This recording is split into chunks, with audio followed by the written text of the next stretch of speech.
Итак, сделали мы капиталку двигателя ВАЗ-21-124. Проехали на двигателе 3000 примерно.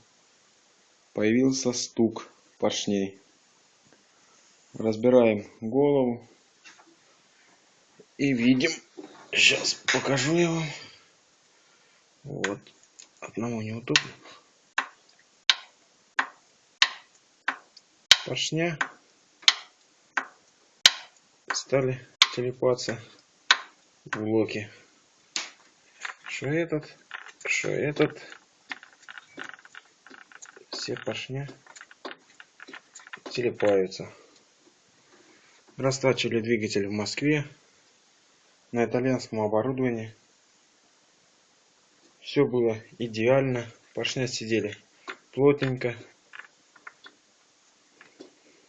Но после 3000 юбки поршней стерлись.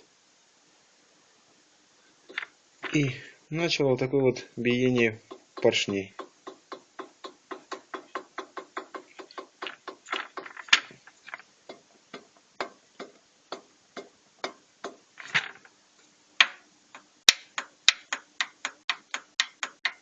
Вот.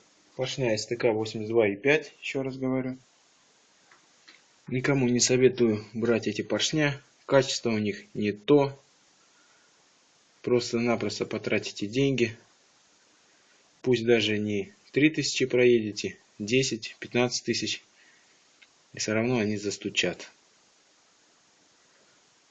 Вот, собственно, что я вам хотел сказать.